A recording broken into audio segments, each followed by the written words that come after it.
a trial that the National Institute of Allergy and Infectious Diseases, which is the institute I direct, sponsored, called the Adaptive Covirus Disease Treatment Trial, or ACCT-1, was started in February 21st of this year, and it was a randomized placebo-controlled trial comparing the Gilead drug Remdesivir with a placebo.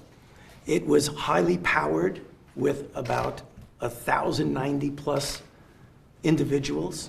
So it is the first truly high-powered randomized placebo-controlled trial.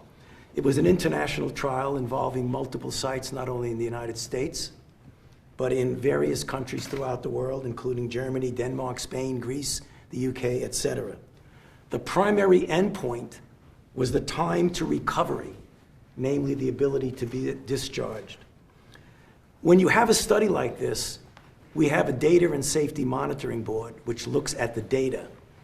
And they are independent, so there's no prejudice on the part of the investigators because they're doing the trial or the drug is from a certain company. The Data and Safety Monitoring Board on Monday afternoon contacted me on April 27th, first on Friday, the week before, and then again on April 27th, and notified the study team, namely the multiple investigators who are doing the study throughout the world, that the data shows that Remdesivir has a clear-cut, significant, positive effect in diminishing the time to recovery. This is really quite important for a number of reasons, and I'll give you the data. It's highly significant. If you look at the time to recovery being shorter in the Remdesivir arm, it was 11 days compared to 15 days. And that's a p-value for the scientists who are listening of 0.001.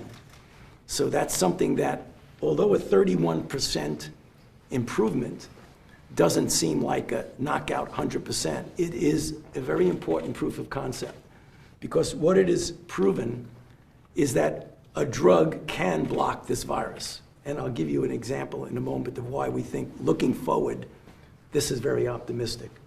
The mortality rate trended towards being better in the sense of less deaths in the Remdesivir group, 8% versus 11% in the placebo group. It has not yet reached statistical significance, but the data needs to be further analyzed. The reason why we're making the announcement now is something that I believe people don't fully appreciate. Whenever you have clear-cut evidence that a drug works, you have an ethical obligation to immediately let the people who are in the placebo group know so that they could have access. And all of the other trials that are taking place now have a new standard of care. So we would have normally waited several days until the data gets further, dot the I and cross the T. But the data are not going to change. Some of the numbers may change a little, but the conclusion will not change. So when I was looking at this data with our team the other night, it was reminiscent of 34 years ago in 1986 when we were struggling for drugs for HIV.